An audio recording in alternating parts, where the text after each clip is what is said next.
Nous pouvons beaucoup parler de Dieu, déclarer ce qu'il est et conclure que nous témoignons pour lui, mais toutes ces paroles ne sont d'aucune utilité. Nous pouvons dire ces choses des dizaines et des centaines de fois. Malgré cela, le témoignage dont nous parlons ne peut être donné par l'homme. Il doit procéder de Dieu lui-même. S'il ne parle pas, il n'y aura pas de témoignage. Comprenons bien l'importance. Si Dieu ne décide pas de dire ce qu'il est, qui peut témoigner alors à sa place? Nous pouvons parler sans cesse, mais ce ne sera d'aucune utilité, car c'est nous qui parlons. À moins que Dieu ne parle, tout n'est que vanité. Pour illustrer ce fait, supposons que nous devions témoigner en faveur de quelqu'un devant une cour de justice. De quelle valeur seront nos paroles si, malgré notre éloquence, la personne concernée garde le silence et n'exprime rien du tout? Le témoignage de Dieu, c'est Dieu parlant de lui-même, et s'il ne dit rien, il n'y a pas de témoignage. Ainsi donc, témoigner pour Dieu nécessite que l'homme soit en contact avec Dieu lui-même, afin de dire les paroles que Dieu désire prononcer. Ce n'est qu'après que Dieu se soit révélé et fait connaître à lui qu'un homme peut en parler.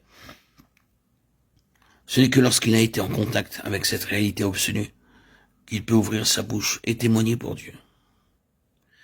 S'il n'en est pas ainsi, il n'a pas de parole et en conséquence, pas de témoignage à donner. Je peux divulguer autour de moi les commandements, les statuts, les ordonnances ou la parole de Dieu, mais concernant le témoignage, c'est une autre affaire.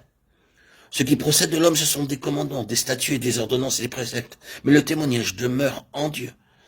Ces différents aspects sont extérieurs, tandis que le témoignage est l'absolue réalité, demeurant en Dieu.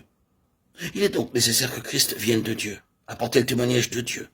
De même, c'est le Saint-Esprit procédant de Christ qui apporte le témoignage de Christ. Ainsi, celui qui connaît Christ et le Saint-Esprit peut manifester le témoignage de Dieu et de son Christ. Un tel témoignage ne dépend pas de la parole de l'homme, de la doctrine ou de l'enseignement, parce que c'est Christ lui-même qui doit se manifester. Un témoignage peut devenir une doctrine, mais la doctrine ne deviendra jamais le témoignage. Quand le témoignage est apporté aux hommes, il peut être perçu comme un commandement auquel ils doivent obéir. Cependant, ce commandement n'est pas le témoignage.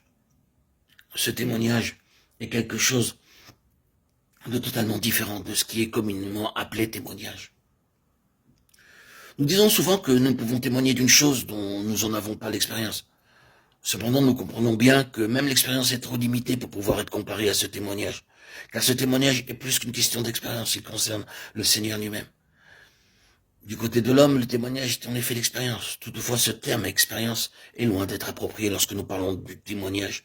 Le témoignage étant une question touchant le Seigneur, lui seul peut réellement témoigner de ce qu'il est.